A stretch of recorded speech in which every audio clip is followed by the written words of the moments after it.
नए संसद भवन के उद्घाटन कार्यक्रम का ब्यौरा सामने आया है। 28 मई को सुबह 7:30 बजे से ही हवन पूजन का कार्यक्रम शुरू हो जाएगा। सुबह 9 बजे प्रार्थना सभा होगी। पीएम के भाषण से पहले राज्यसभा में नेता विपक्ष के भाषण का भी आयोजन है। विपक्षी दल उद्घाटन कार्यक्रम के बहिष्कार पर अड़े हुए हैं। केंद्रीय गृह मंत्री अमित शाह ने कहा है कि कांग्रेस पार्टी पीएम मोदी को मिले जनादेश का विरोध करके नकारात्मकता की राजनीति कर रही है, पूरे देश का अपमान कर रही है। 28 मई को संसद भवन में तमिलनाडु के मदुरै अधीनम के मुख्य पुजारी श्री हरिहर देसिका स्वामी गल ही पीएम मोदी को सेंगोल थमाएंगे। 14 अगस्त 1947 को पंडित जवाहरलाल नेहरू को सत्ता हस्तांतरण के तौर पर सेंगोल दिया गया था। बाद में उस सेंगोल को इलाहाबाद के संग्रहालय में नेहरू की गोल्डन वॉकिंग स्टिक यानी टहलने की सुनहरी छड़ी के तौर पर रख दिया गया था। पीएम मोदी सनातन परंपरा में निष्पक्ष शासन के उस निशान को लोकसभा स्पीकर के आसन के पास स्थापित करने वाले हैं। 3 देशों की यात्रा से लौटने के बाद प्रधानमंत्री नरेंद्र मोदी का भारत में जोरदार स्वागत हुआ। पीएम मोदी ने कहा कि पूरी दुनिया पूर्ण बहुमत की सरकार के आगे नतमस्तक है। सिडनी के कार्यक्रम में पक्ष विपक्ष हर दल के नेता जुटे थे। पीएम ने कहा कि वे दुनिया में भारत के पराक्रम के गीत ही गाते हैं। देश वापसी के साथ ही पीएम मोदी ने देहरादून वंदे भारत ट्रेन को हरी झंडी भी दिखाई। दिल्ली सरकार के अधिकारियों के ट्रांसफर पोस्टिंग से जुड़े अध्यादेश के मसले पर अरविंद केजरीवाल ने कांग्रेस से मदद मांगने का फैसला किया है। अरविंद केजरीवाल ने कहा है कि वो कल कांग्रेस अध्यक्ष मल्लिकार्जुन खड़गे और राहुल गांधी से मिलने का समय मांगेंगे। इससे पहले केजरीवाल से मुलाकात के बाद शरद पवार ने कहा कि लोकतंत्र बचाने के लिए सभी विपक्षी दलों को एक साथ आना चाहिए। केंद्र के अध्यादेश के खिलाफ एनसीपी दूसरी पार्टियों से भी मदद मांगेगी। मणिपुर में हिंसा के बाद केंद्रीय गृह मंत्री अमित शाह ने 3 दिन के मणिपुर दौरे का ऐलान किया है। अमित शाह ने कहा है कि अदालत के एक फैसले के बाद मणिपुर में हिंसा हुई थी। गृह मंत्री ने दोनों पक्षों से संयम बरतने की अपील की है और सभी को इंसाफ दिलाने का भरोसा दिया है। पिछले दिनों मणिपुर में all tribal student union Manipur की रैली के दौरान आदिवासियों और गैर आदिवासियों के बीच कई झड़प हुई थी। हिंसा के बाद मणिपुर के 8 जिलों में कर्फ्यू भी लगाना पड़ा था। कर्नाटक में कांग्रेस अध्यक्ष मल्लिकार्जुन खड़गे के बेटे प्रियांक खड़गे ने राष्ट्रीय स्वयंसेवक संघ पर प्रतिबंध लगाने की धमकी दी है।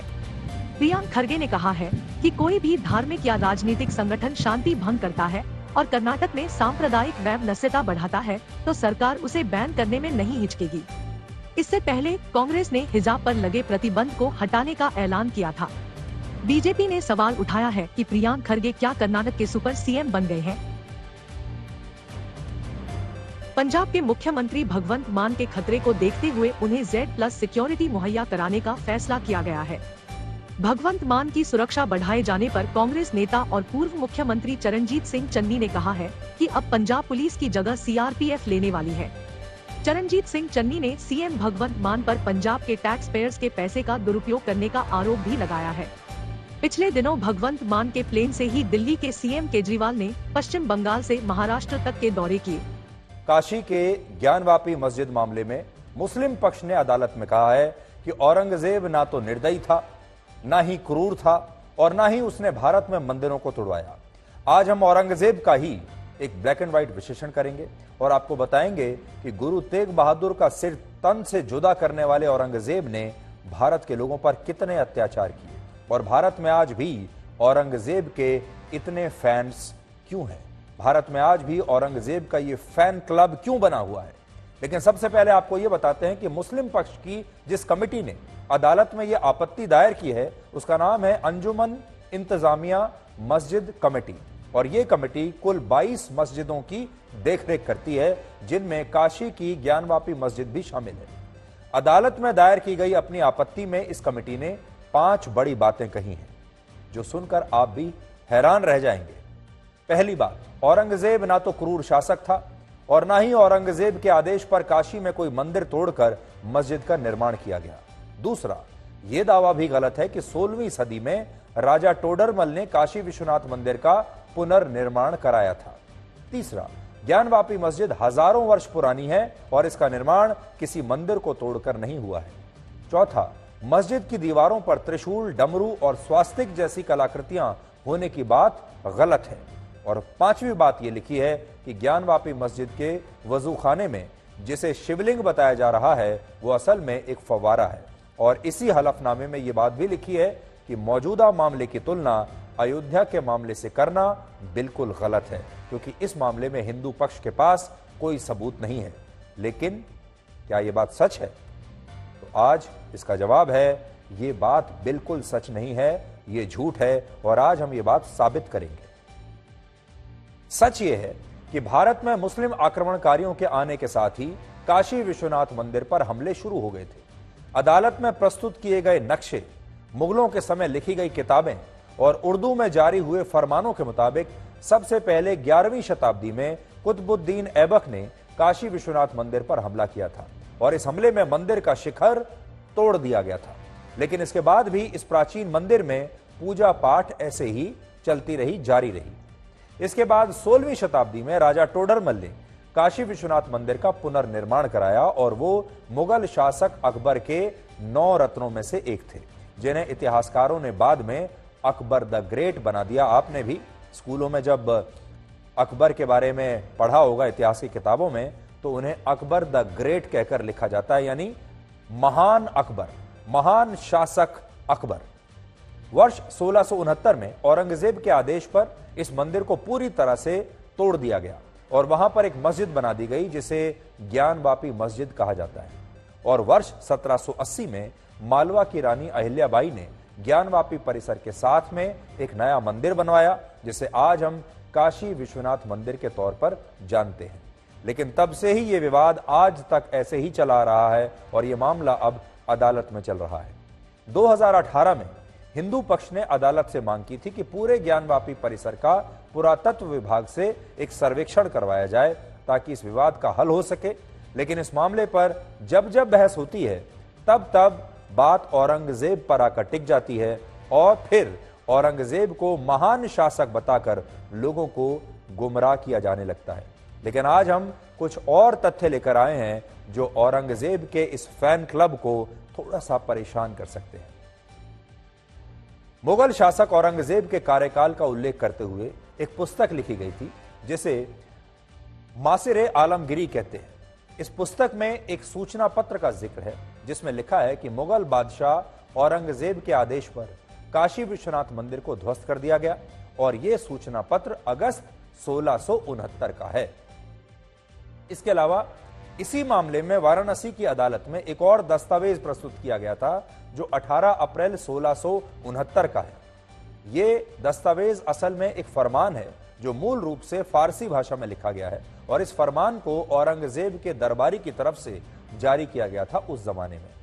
इसमें भी यह लिखा था कि मुगल बादशाह औरंगजेब को इस बात की खबर मिली है कि मुल्तान के कुछ सूबों और बनारस में मूर्ख ब्राह्मण अपनी रद्दी किताबें पाठशालाओं में पढ़ाते हैं, लेकिन धर्म संचालक बादशाह ने अब यह फरमान जारी किया है कि वो अपनी इच्छा से काफिरों के मंदिर और पाठशालाएं ध्वस्त कर सकते हैं। और इसी के 3 महीने के बाद अगस्त 1669 में यह सूचना पत्र जारी हुआ कि काशी में विश्वनाथ मंदिर को अब तोड़ दिया गया है। मुस्लिम पक्ष का यह भी दावा है कि ज्ञानवापी मस्जिद हजारों वर्ष पुरानी है, लेकिन आज हमारा सवाल यह है कि जब इस्लाम धर्म ही लगभग 1400 वर्ष पुराना है तो यह मस्जिद हजारों वर्ष पुरानी कैसे हो सकती है? दिल्ली के कुतुब मीनार परिसर में स्थित कुव्वतुल इस्लाम मस्जिद को सबसे पुरानी मस्जिदों में से एक माना जाता है और इसका निर्माण 12वीं सदी के अंत में शुरू हुआ था। तो फिर ज्ञानवापी मस्जिद इससे भी ज्यादा पुरानी कैसे हो सकती है? एक सवाल यह है। सच्चाई तो यह है कि काशी में जिस जगह ज्ञानवापी मस्जिद मौजूद है वहां प्राचीन मंदिर होने के कई साक्ष्य और सबूत मिले हैं, लेकिन इस बात का कोई सबूत नहीं है कि औरंगजेब ने जब काशी में प्राचीन मंदिर को ध्वस्त कराया उससे पहले वहां यह मस्जिद मौजूद थी। भारत का इतिहास ऐसी हजारों घटनाओं से भरा पड़ा है जो ये बताती हैं कि औरंगजेब सबसे क्रूर मुगल शासकों में से एक था और वो हिंदुओं से बहुत नफरत करता था। वर्ष 1679 में औरंगजेब ने हिंदुओं पर जजिया टैक्स लगाया था जो सिर्फ हिंदू देते थे और मुसलमानों को इससे पूरी तरह से छूट मिली हुई थी।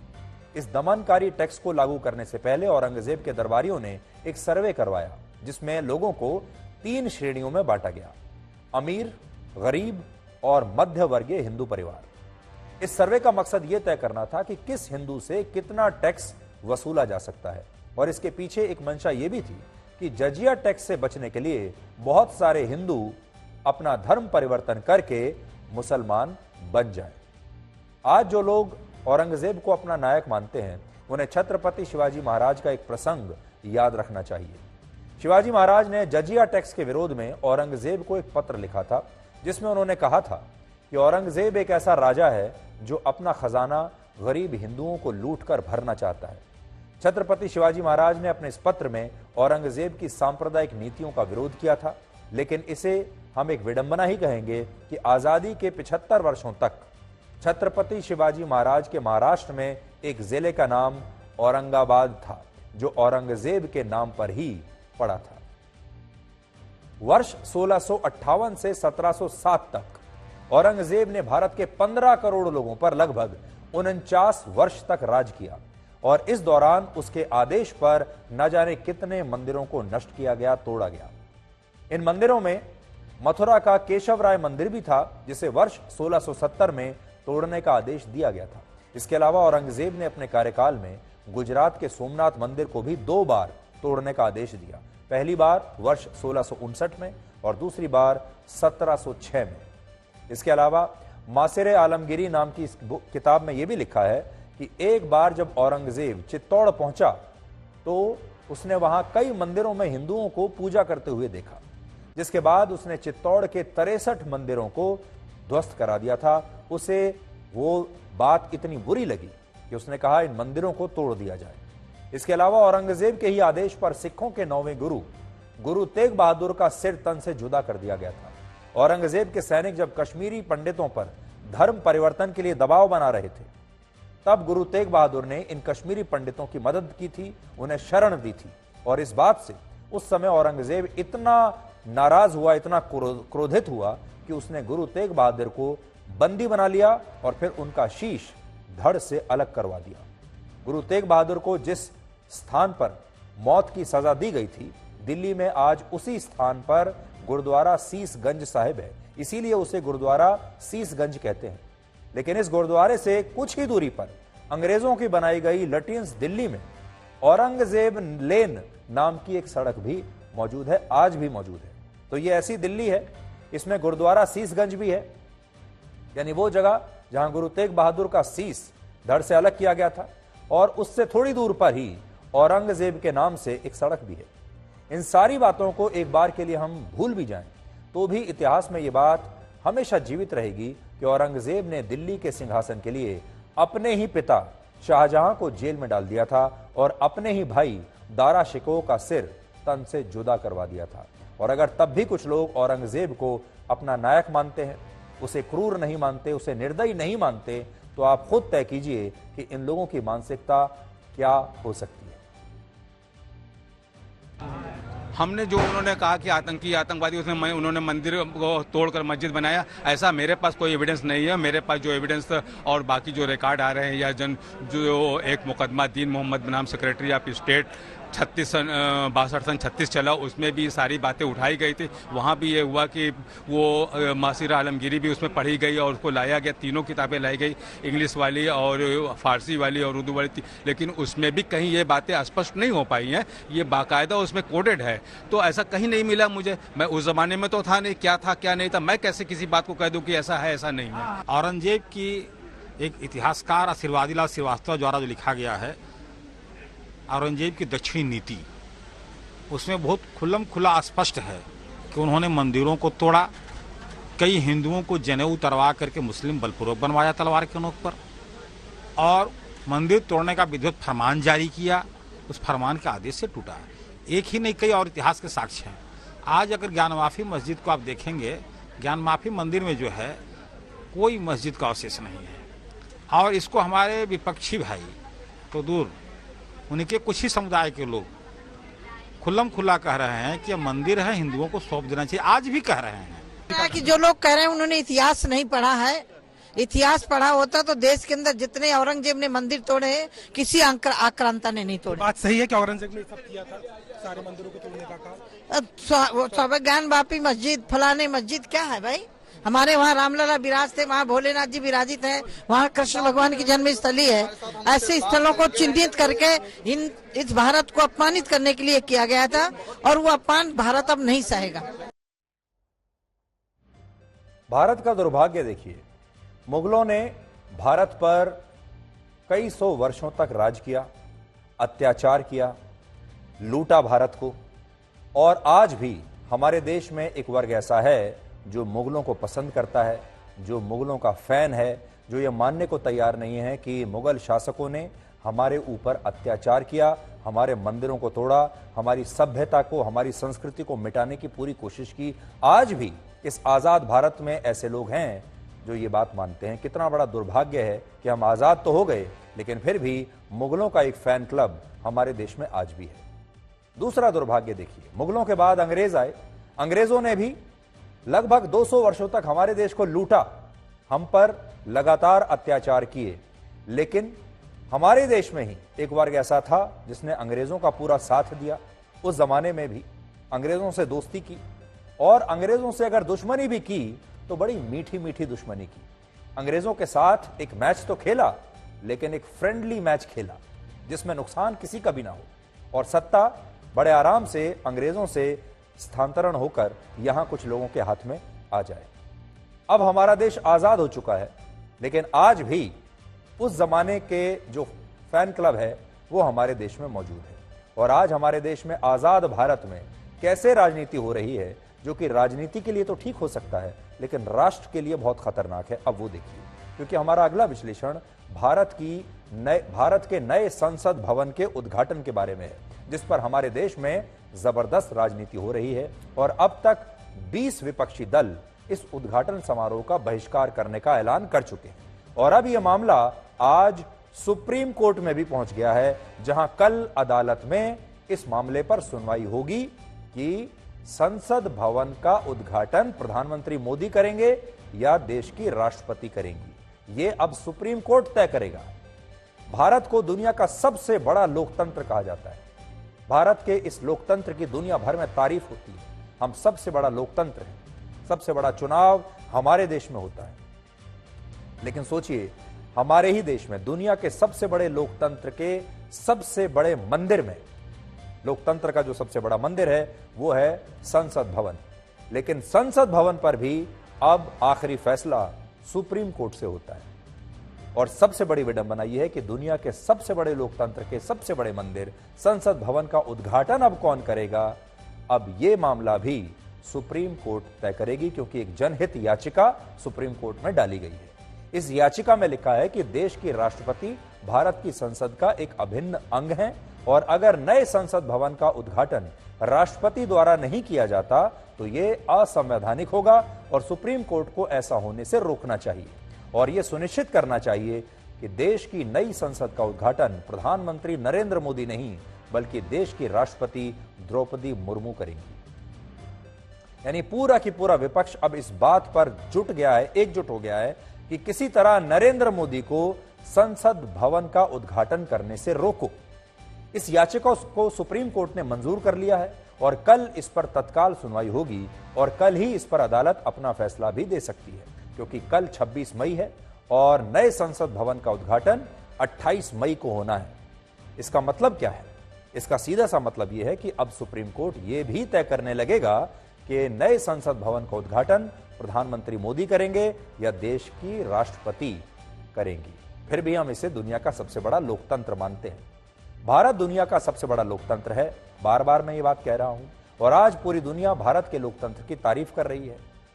आपने देखा होगा प्रधानमंत्री मोदी अभी हाल ही में ऑस्ट्रेलिया गए थे। ऑस्ट्रेलिया के प्रधानमंत्री ने कितनी तारीफ की भारत के लोकतंत्र की, भारत के प्रधानमंत्री को बॉस बताया। लेकिन सच क्या है? सच ये है कि भारत का लोकतंत्र लोगों द्वारा चुनी गई सरकार नहीं चला रही है, बल्कि ऐसा लगता है कि इस लोकतंत्र का संचालन अब सुप्रीम कोर्ट के जरिए हो रहा है। आज भारत अपनी रक्षा के लिए कौन सा फाइटर जेट खरीदेगा, वो खरीद सही है या नहीं है, यह सुप्रीम कोर्ट तय करता है। कश्मीर में भारत सरकार की क्या नीति होनी चाहिए, अनुच्छेद 370 हटना चाहिए या लगना चाहिए, यह मामला भी सुप्रीम कोर्ट तय करता है। चुनावों में ईवीएम का इस्तेमाल सही है या गलत है, ईवीएम में कोई गड़बड़ी तो नहीं है, यह भी देश का सुप्रीम कोर्ट को तय करना पड़ता है। इस देश में मंदिर बनेगा या मस्जिद रहेगी, यह मामला भी सुप्रीम कोर्ट तय करता है। और अब संसद भवन का उद्घाटन प्रधानमंत्री मोदी करेंगे या राष्ट्रपति करेंगे, यह फैसला भी सुप्रीम कोर्ट के जरिए ही होगा। तो अगर सारे फैसले सुप्रीम कोर्ट में ही होने हैं तो फिर चुनाव कराने का मतलब क्या है? चुनाव कराकर एक सरकार चुनने का मतलब क्या है? एक लोकसभा बनाने का क्या मतलब है? राज्यसभा बनाने का क्या मतलब है? लोकसभा में अगर किसी पार्टी का बहुमत आ जाता है तो उसका भी क्या मतलब है? सच्चाई यह है कि आज सारे विपक्षी दल अपनी राजनीति चमकाने के लिए सुप्रीम कोर्ट के प्लेटफॉर्म का दुरुपयोग कर रहे हैं, सुप्रीम कोर्ट का वक्त बर्बाद कर रहे हैं। और इसका नतीजा यह हुआ है कि जो फैसला लोकतंत्र में लोगों द्वारा चुनी गई सरकार को करना चाहिए था, उन सारे फैसलों को अब सुप्रीम कोर्ट में चुनौती दी जाती है। हर बड़ा फैसला आप देख लीजिए, इस दौरान सरकार ने कोई बड़ा फैसला लिया हो, कोई नया कानून बनाया हो, हर कानून को सुप्रीम कोर्ट में चुनौती दी जाती है, हर फैसले को सुप्रीम कोर्ट में चुनौती दी जाती है। आप फाइटर जेट खरीदते हैं, उसको भी सुप्रीम कोर्ट में चुनौती दी जाती है। और फिर सुप्रीम कोर्ट तय करता है कि किस मामले में अब आगे क्या होगा और क्या नहीं होगा। और यह लोकतंत्र के लिए न्याय संगत नहीं है। हम यहां ये बिल्कुल नहीं कह रहे कि सुप्रीम कोर्ट की कोई भूमिका नहीं है लोकतंत्र में, बहुत बड़ी भूमिका है। लेकिन सुप्रीम कोर्ट और हमारे देश की जो अदालतें हैं, उन्हें न्याय के लिए बनाया गया है। न्याय किसको चाहिए? आम जनता को न्याय चाहिए। आम जनता को तो एक एक केस में 15 से 20 साल लाइन में लगना पड़ता है। और ये जो सुप्रीम कोर्ट में नेता आते हैं, जनहित याचिकाएं डाली जाती हैं, इनकी सुनवाई 24 घंटे के अंदर हो जाती है। 24 मई को राष्ट्रपति द्रौपदी मुर्मू ने झारखंड में हाईकोर्ट के एक नए भवन का उद्घाटन किया और इस दौरान उन्होंने एक बड़ी दिलचस्प बात कही। उन्होंने कहा कि कई बार अदालत के फैसलों के बाद भी लोगों को न्याय नहीं मिलता, इसलिए संपूर्ण न्याय बहुत आवश्यक है। न्याय वो नहीं है जो अदालत की चार दीवारी के अंदर दिया जाए, न्याय संपूर्ण होना चाहिए। न्याय देश के लोगों को मिलना चाहिए, आम लोगों को न्याय मिलना चाहिए। आज बड़ी बात यह है कि क्या आम लोगों को न्याय मिल रहा है? क्या आम लोगों का न्याय स्लो मोशन में नहीं चला गया है, जिसमें लोगों की कई कई पीढ़ियां चली जाती हैं लेकिन अदालत से न्याय नहीं मिलता? फिर भी हमारे देश में एक वर्ग ऐसा है जिसके पास बहुत पैसा है, जिसके पास सुप्रीम कोर्ट के बड़े बड़े वकील हैं, और वो बात बात पर सुप्रीम कोर्ट में जनहित याचिकाएं डालता चला जाता है और सुप्रीम कोर्ट उनकी सुनवाई करता चला जाता है, संविधान के नाम पर, लोकतंत्र की रक्षा के नाम पर। हमारे देश के विपक्षी दलों ने अदालतों को अपनी राजनीति का एक टूल बना लिया है और अदालतों का यह दुरुपयोग असल में लोकतंत्र की भावना को ठेस पहुंचाता है। लोकतंत्र में लोग अपनी सरकार चुनते हैं, फिर वो सरकार जनता के प्रतिनिधि के रूप में अपने फैसले लेती है। अगर वो फैसले गलत होते हैं तो लोग चुनाव में उसका जवाब देते हैं, लेकिन अगर ये काम अदालतें करने लगेंगी तो लोकतंत्र जनता का नहीं, जजों का हो जाएगा। और इसमें हमारी अदालतों का भी कोई दोष नहीं है, बल्कि यहां दोष है उन विपक्षी दलों का जो अपनी राजनीति की दुकान चलाने के लिए अदालतों का समय बर्बाद कर रही है। भारत की नई संसद भवन का उद्घाटन 28 मई को होगा और यह उद्घाटन समारोह सुबह 7:30 बजे शुरू हो जाएगा। सुबह 7:30 बजे से 8:30 बजे तक हवन होगा, धार्मिक अनुष्ठान किए जाएंगे जिसमें लोकसभा स्पीकर ओम बिरला, उपराष्ट्रपति और प्रधानमंत्री नरेंद्र मोदी स्वयं मौजूद होंगे। इसके बाद सुबह 8:30 बजे तमिलनाडु से आए विद्वान प्रधानमंत्री मोदी को चोल साम्राज्य से जुड़ा राजदंड यानी सेंगोल सौंपेंगे। ये राजदंड सत्ता के हस्तांतरण का प्रतीक होता है और इससे पहले ये जिन्हें भी सौंपा गया है वो आजीवन शासन व्यवस्था में सर्वोच्च पद पर रहे हैं। यह भी बड़ी दिलचस्प बात है। इससे पहले यह सौंपा गया था पंडित जवाहरलाल नेहरू को। यह राजदंड आजादी से पहले 14 अगस्त 1947 को सौंपा गया था और इसके बाद वो आजीवन, जब तक वो जीवित रहे तब तक वो प्रधानमंत्री की कुर्सी पर बैठे रहे और अब ये दूसरी बार प्रधानमंत्री मोदी को सौंपा जाएगा। इसके बाद सुबह 9 बजे प्रार्थना सभा होगी और उद्घाटन समारोह का पहला चरण यहीं पर समाप्त हो जाएगा। दूसरा चरण दोपहर 12 बजे शुरू होगा और इसकी शुरुआत होगी राष्ट्रगान से। इसके बाद 2 लघु फिल्मों की स्क्रीनिंग होगी, छोटी जो फिल्में दिखाई जाएंगी, और फिर राज्यसभा के डिप्टी चेयरमैन हरिवंश नारायण सिंह देश की राष्ट्रपति और उपराष्ट्रपति का संदेश पढ़कर सुनाएंगे। इसके अलावा इसी समारोह में राज्यसभा में विपक्ष के नेता का भी संबोधन होगा और इस दौरान लोकसभा स्पीकर भी अपना संबोधन देंगे और इस तरह कुछ खास सिक्के और स्टैंप के रिलीज होने के बाद प्रधानमंत्री मोदी का संबोधन होगा और दोपहर 2:30 बजे यह कार्यक्रम समाप्त हो जाएगा और देश को उसकी पहली मेड इन इंडिया संसद भवन मिल जाएगा। इससे पहले जो संसद भवन हमारा था वो तो हमें अंग्रेजों ने दिया था, लेकिन अब पहली बार ऐसा होगा कि जब हम अपने बनाए गए संसद भवन में हमारी संसद बैठेगी। आज आपको यह भी पता होना चाहिए कि 96 वर्ष पहले वर्ष 1927 में जब भारत की मौजूदा संसद भवन का उद्घाटन हुआ था, अंग्रेजों ने इसे बनाया था, अंग्रेजों ने ही उद्घाटन किया था, अंग्रेजों का शासन था तब इस उद्घाटन समारोह में कौन कौन आया था जानना चाहेंगे आप? और इस संसद भवन का उद्घाटन किसने किया था? इस विषय पर ज्यादा जानकारी इकट्ठा करने के लिए आज हमने एक पुस्तक का अध्ययन किया है जिसका नाम है new Delhi making of a capital. इसमें बहुत सारे अखबारों के लेखों का जिक्र किया गया है जो उस समय अखबारों में क्या छपा था, और इसी में टाइम्स लंदन के एक लेख का जिक्र किया गया है जो 19 जनवरी 1927 को प्रकाशित हुआ था। और इसमें यह बात लिखी है कि 18 जनवरी 1927 को जब मौजूदा संसद भवन का उद्घाटन हुआ तब इसमें मोतीलाल नेहरू समेत स्वराज पार्टी के ज्यादातर सदस्य शामिल हुए थे। यानी जब गुलाम भारत की अंग्रेजों द्वारा बनाई गई संसद का उद्घाटन हुआ तब तत्कालीन ब्रिटिश वाइसरॉय लॉर्ड इरविन ने यह उद्घाटन किया था और तब इसमें राहुल गांधी की दादी इंदिरा गांधी के दादा पंडित मोतीलाल नेहरू शामिल हुए थे। लेकिन आज मोतीलाल नेहरू के बेटे की बेटी के बेटे का बेटा यानी राहुल गांधी नए संसद भवन का विरोध कर रहे हैं। मैं आपको पढ़कर बताता हूं कि इस पुस्तक में क्या लिखा हुआ है, और देखिए इसमें लिखा है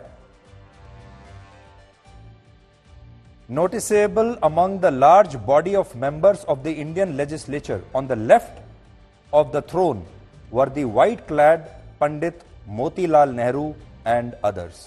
और फिर यह भी लिखा है कि स्वराज पार्टी के बड़ी संख्या में जो सदस्य थे वो भी उस समय वहां पर मौजूद थे। इसी किताब में लिखा हुआ है।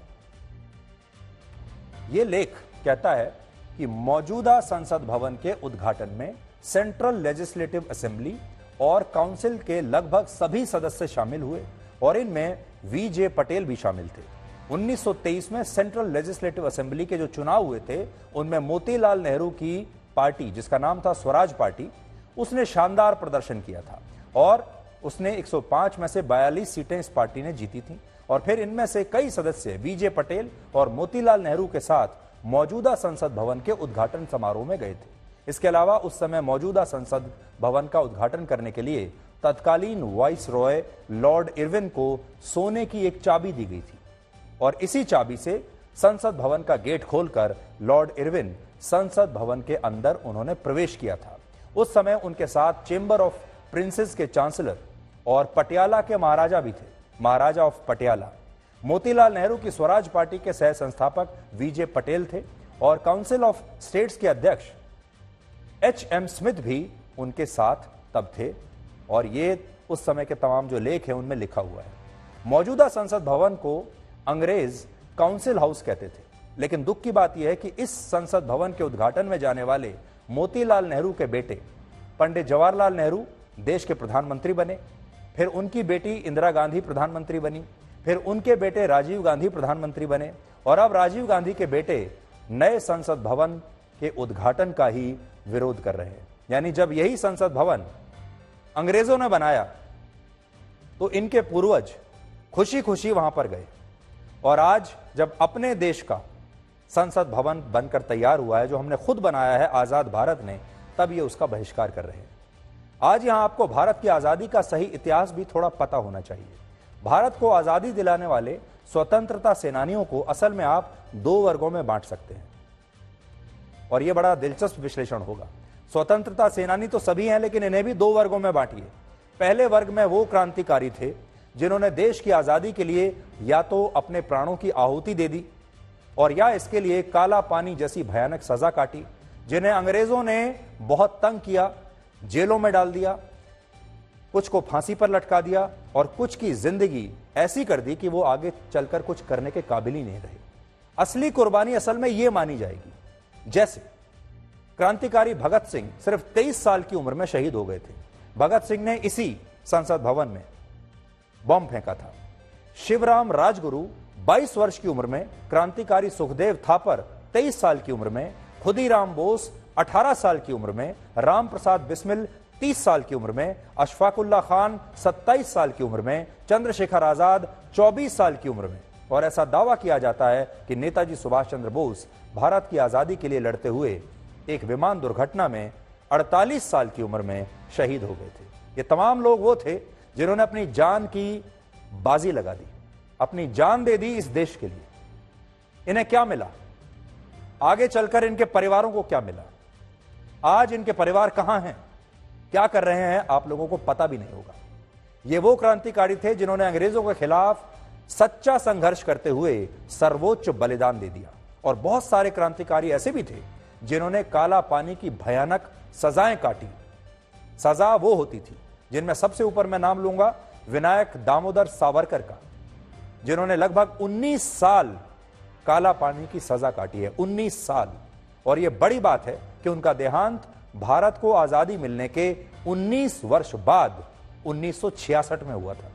लेकिन इस दौरान काला पानी की सजा काटने वाले वीर सावरकर को कभी कोई पद नहीं मिला, कभी कोई पुरस्कार नहीं मिला, कुछ नहीं मिला। और जब उनकी मृत्यु हुई तब बिल्कुल एक आम नागरिक की तरह उनकी मृत्यु हुई। लेकिन जिन स्वतंत्रता सेनानियों के लिए यह कहा जाता है कि उन्हीं की वजह से भारत को आजादी मिली, वो आजादी के नायक थे, वो असल में स्वतंत्रता के आंदोलन में शामिल तो थे, लेकिन अंग्रेजों के खिलाफ उनका यह संघर्ष काफी दोस्ताना था, काफी फ्रेंडली था। आप ये कह सकते हैं कि एक तरह का फ्रेंडली मैच था जिसमें ना अंग्रेज उन्हें ज्यादा नुकसान पहुंचाते थे और ना ही वो अंग्रेजों को ज्यादा नुकसान पहुंचाते थे। ऐसे स्वतंत्रता सेनानियों की गिरफ्तारियां तो होती थी लोगों को दिखाने के लिए, लेकिन जब उन्हें जेल में रखा जाता था तो वहां भी उन्हें बहुत सारी सुविधाएं दी जाती थी। और इस श्रेणी के क्रांतिकारियों को राजनीति का भी लाभ मिला और आजादी के बाद इन्हें बड़े बड़े पद भी मिले, बड़े बड़े पुरस्कार भी मिले। उदाहरण के लिए पंडित जवाहरलाल नेहरू, सी राजगोपालाचारी, कैलाश नाथ काटजू, आर के शनमुगम चेट्टी, मौलाना अबुल कलाम आजाद, डॉक्टर राजेंद्र प्रसाद, ये सब स्वतंत्रता सेनानी थे। लेकिन भारत की आजादी के बाद इन्हें पद भी मिला, पुरस्कार भी मिला, हर तरह का इनाम मिला, हर वो सुविधा मिली जिससे हमारे असली क्रांतिकारी वंचित रह गए। वीर सावरकर का देहांत आजादी के 19 वर्ष बाद हुआ था, लेकिन उन्हें कभी आजाद भारत में कोई पद नहीं मिला। और आज भी आप देखिए वीर सावरकर पर कितनी राजनीति होती है। अब जब नए संसद भवन का उद्घाटन होगा 28 तारीख को, उस दिन सावरकर जयंती है। इसे लेकर भी हमारे ही देश के लोग, हमारे ही देश की पार्टियां, विपक्षी पार्टियां इस पर आपत्ति कर रही हैं कि वीर सावरकर की जयंती पर हम संसद भवन का उद्घाटन कैसे कर सकते हैं। इसी तरह शहीद आजम भगत सिंह के साथ मौजूद संसद भवन में बम फेंकने वाले बटुकेश्वर दत्त का निधन आजादी के 18 वर्ष बाद 1965 में हुआ था। बटुकेश्वर दत्त उस दिन जब बम फेंका गया था इसी संसद भवन में, जो मौजूदा संसद भवन है जो भगत सिंह ने फेंका था, उस दिन शहीद आजम भगत सिंह के साथ मौजूद थे। लेकिन उन्हें भी 16 वर्षों तक आजादी के बाद किसी ने नहीं पूछा। बल्कि बटुकेश्वर दत्त की कहानी तो एक ऐसी है कि आज आपको दुख भी होगा और बहुत गुस्सा भी आएगा। जिस आजाद भारत में बटुकेश्वर दत्त जैसे क्रांतिकारियों को सिर आंखों पर बैठाना चाहिए था, उन्हें आजाद भारत में 2 वक्त की रोटी के लिए भी संघर्ष करना पड़ा, एक मजदूर बनाकर छोड़ दिया। और एक लंबा समय ऐसा रहा जब उन्होंने एक सिगरेट बनाने वाली फैक्ट्री में काम करके किसी तरह अपने 2 वक्त की रोटी का जुगाड़ किया। और बटुकेश्वर दत्त जब ये सब कुछ कर रहे थे तब अंग्रेजों के खिलाफ आजादी का फ्रेंडली आंदोलन चलाने वाले नेता प्रधानमंत्री बने हुए थे और मंत्री पद की सेवाएं ले रहे थे, मंत्री पद का आनंद ले रहे थे, बड़े बड़े बंगलों में रहते थे, बड़ी बड़ी गाड़ियों में चलते थे। भगत सिंह ने अपनी शहादत से पहले लाहौर सेंट्रल जेल में बटुकेश्वर दत्त का एक ऑटोग्राफ लिया था। इतना सम्मान करते थे वो बटुकेश्वर दत्त का। लेकिन आजाद भारत में उनके साथ कितना अन्याय हुआ। जब भारत आजाद हुआ तो इस देश में किसी ने भी बटुकेश्वर दत्त का ऑटोग्राफ लेना तो छोड़िए, किसी ने उन्हें पूछा तक नहीं। हमारे देश में दशकों तक यही बताया गया कि इस देश को आजादी पंडित जवाहरलाल नेहरू जैसे नेताओं ने दिलाई। लेकिन हकीकत में पंडित नेहरू का क्रांतिकारी जीवन बस राजनीतिक फायदे के लिए था। उनका क्रांतिकारी जीवन और राजनीतिक जीवन साथ साथ चल रहा था। आजादी से पहले पंडित जवाहरलाल नेहरू को 9 बार जेल की सजा हुई। यह बात सही है, वो 9 बार जेल जरूर गए हैं, लेकिन उन्हें हर बार ऐसी जेलों और किलों में रखा जाता था जहां उन्हें सब सुविधाएं मिलती थी, जहां उन्हें किताब पढ़ने से लेकर बागवानी करने तक की तमाम सुविधाएं मिला करती थी। वर्ष 1930 में जब पंडित नेहरू इलाहाबाद की नैनी सेंट्रल जेल में बंद थे, तब उन्हें रहने के लिए जेल में 2 विशेष सेल दिए गए थे और उनकी मदद के लिए 3 लोगों की जिम्मेदारी भी तय हुई थी। और इसके बारे में क्या लिखा है, आज मैं B.R. नंदा ने किताब लिखी है, द नेहरूज मोतीलाल एंड जवाहरलाल। उसमें इसके बारे में जिक्र किया गया है, जिसमें लिखा है कि in Naini jail Jawaharlal occupied 2 of the 4 cells in a small isolated barrack. यानी 4 सेल थे उसमें से, और 4 में से 2 पर जवाहरलाल नेहरू का कब्जा था, 2 में वो रहते थे। और वहां उनके the only companions were the prison guard, the sweeper and the cook. He kept to a rigorous schedule of reading. तो वो पढ़ा करते थे। अब क्या पढ़ते थे, इसका मतलब उनके पास किताबें होती होंगी, उनके पास अखबार पहुंचते होंगे, तो वो सारा दिन या तो अखबार पढ़ते थे या फिर चरखा काटते थे, स्पिनिंग और वीविंग करते थे। ऐसी जेल थी।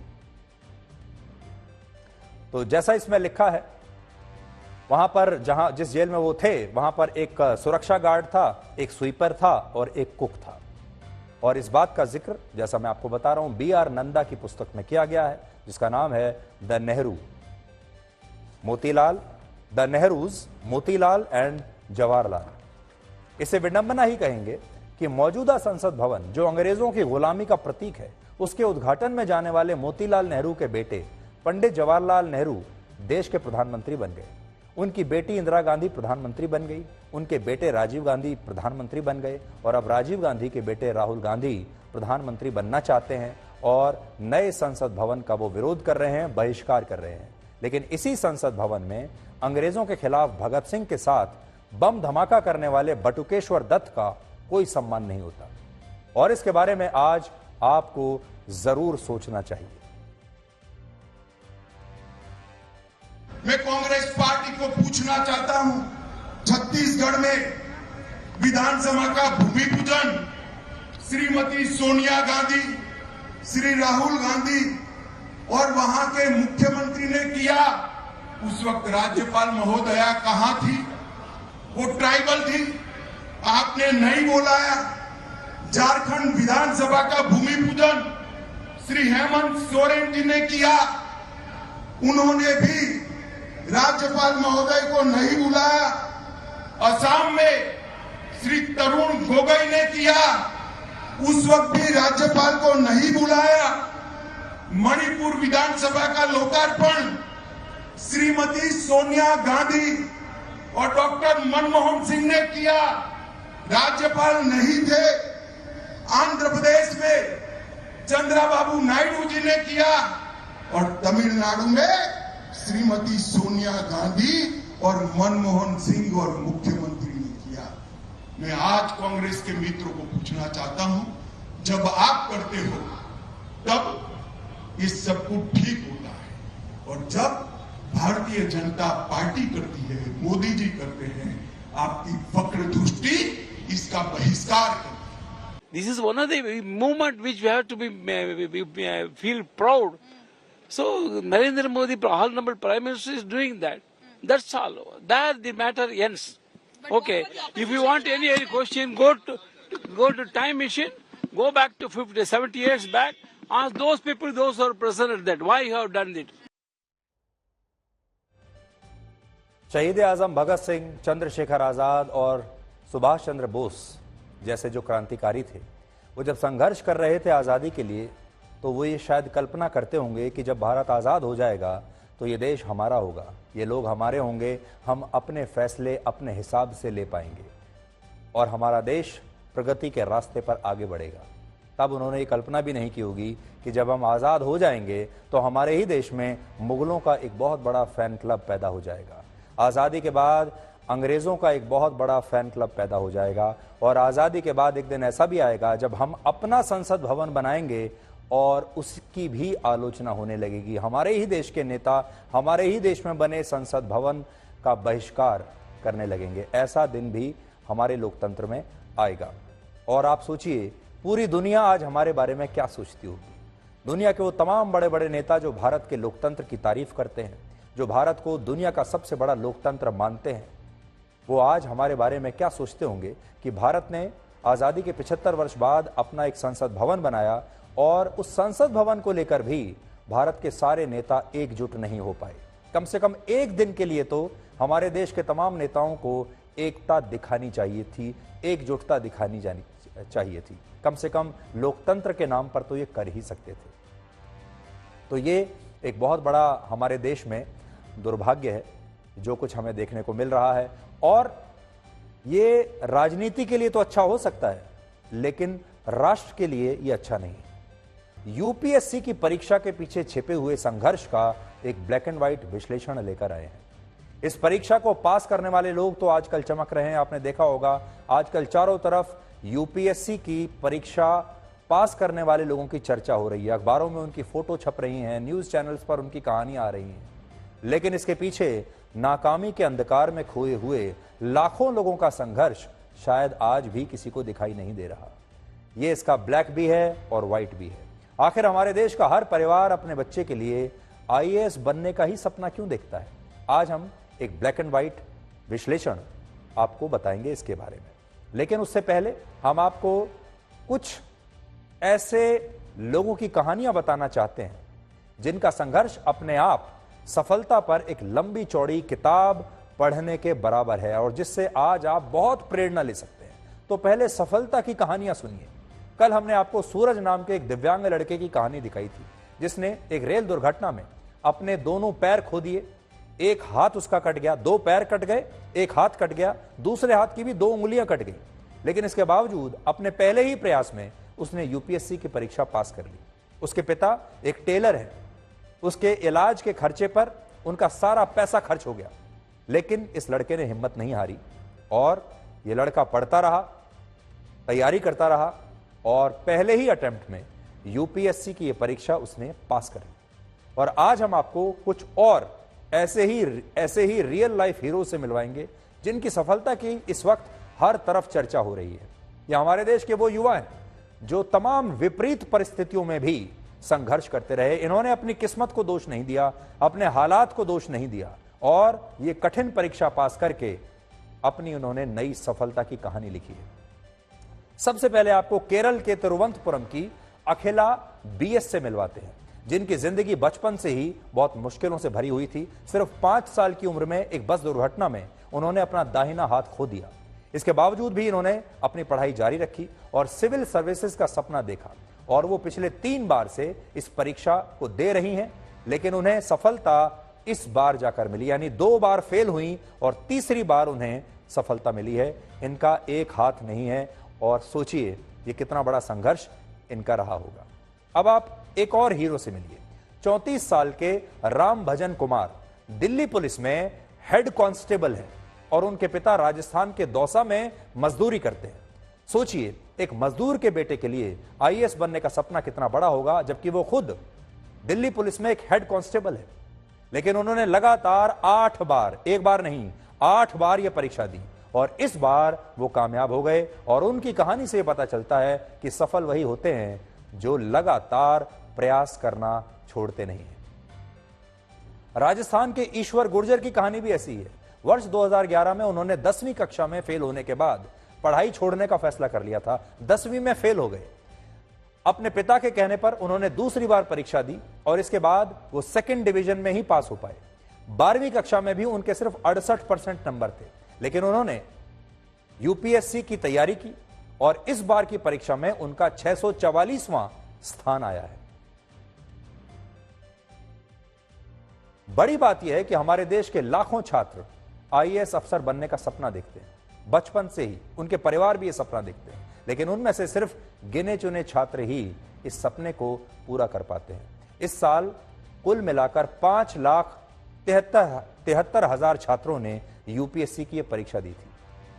इनमें से सिर्फ 933 छात्रों का चयन हुआ है, 933 छात्र पास हुए हैं, जबकि 5,72,802 छात्र फेल हो गए।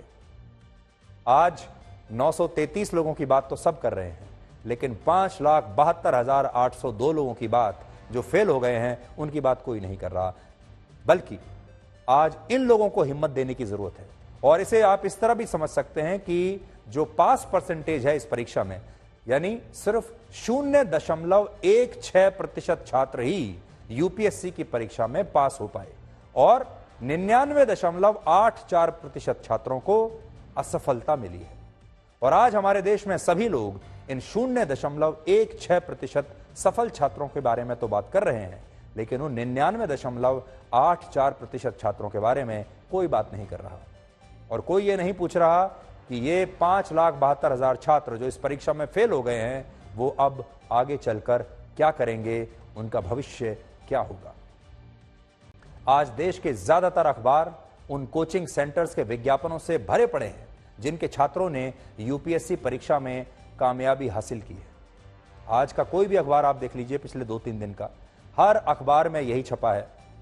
बड़े बड़े विज्ञापन है, फुल पेज विज्ञापन है कोचिंग सेंटर्स के, और ये तमाम कोचिंग सेंटर्स अपनी इस सफलता को एनकैश करा लेना चाहते हैं।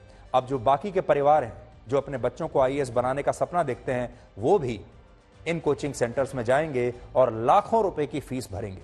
लेकिन सोचिए उन छात्रों का क्या होगा जिन्हें कई प्रयासों के बाद भी सफलता नहीं मिली है। और ये हमारे समाज की एक बहुत बड़ी विडंबना है कि यहां सफलता को लेकर तो बात की जाती है, लेकिन असफलता पर कोई बात करना ही नहीं चाहता। जबकि सच्चाई यह है कि इन फेल हुए छात्रों में बहुत से ऐसे होंगे जिनका सिर्फ कुछ नंबरों से पीछे रह जाने की वजह से ही चयन नहीं हो पाया, और ऐसे लोग आज काफी निराश होंगे।